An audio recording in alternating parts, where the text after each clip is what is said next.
Her body trembled on the pavement, the officer's arm crushing her throat. A black woman gasping for air, accused of resisting. The crowd screamed, phones lifted high, capturing every second of the assault.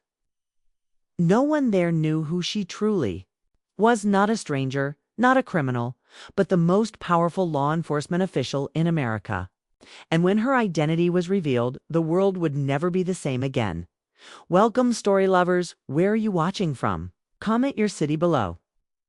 Dr. Aisha Monroe had broken barriers her whole life. From a small-town girl who endured whispers of prejudice, she rose to become the first black woman in history to lead the FBI.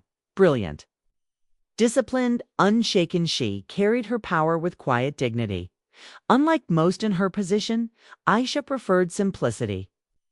She often walked without escorts, blending in with the crowd. For her, humility was freedom. On this night, she left the Bureau's headquarters late, dressed in plain clothes, her bag slung over her shoulder. The city streets were calm, the hum of traffic fading into silence. She thought only of home, of a brief moment of rest before another demanding day. But the flashing of red and blue lights up ahead sliced through that peace. 2 patrol officers stepped into her path, their eyes cold, their suspicion immediate. Her ordinary night was about to turn extraordinary and terrifying. The glare of the patrol car lights cast long, jagged shadows across the sidewalk. Aisha slowed, her heart steady but alert. The officers approached with clipped steps, their hands tense near their belts. "Stop right there," one commanded. She complied, standing still, confusion stirring inside her.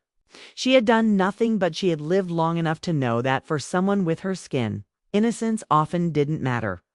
The accusations came quickly: loitering, trespassing, acting suspicious. Each word dripped with bias, hollow of truth. Aisha calmly reached into her bag, pulling at her ID, desperate to explain. But the slight shift of her arm was all it took. "Stop resisting," the officer shouted as he seized her wrist, twisting it behind her back. Her body slammed against the hood of the patrol car, metal biting into her skin. Gasps rose from bystanders. Phones lit up the night, recording every second. Her breath shortened as one officer pressed his arm across her throat, forcing her to the ground. The world narrowed into panic and burning lungs. Aisha's mind screamed, "Not again, not like this." She thought of every name, every headline, every black life erased under the same excuse: resisting. And yet none of them knew. None of them had the faintest idea who they were crushing into the concrete. The weight of their mistake was moments away from exploding. Her vision blurred. The officer's grip cut deeper, veins surging in her temples. Bystanders shouted, pleading for mercy. Aisha tried to speak, but her voice cracked under the chokehold. Her bag tore open, files scattering across the street. The gold FBI seal flashed beneath the streetlights. A man in the crowd picked it up, eyes widening. "Look," he cried, but the officers ignored him, drunk on power and control.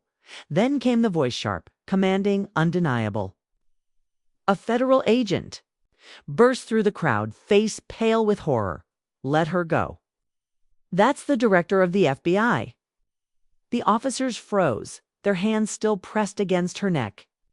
The silence that followed was heavier than the chokehold itself. Their nightmare had just begun.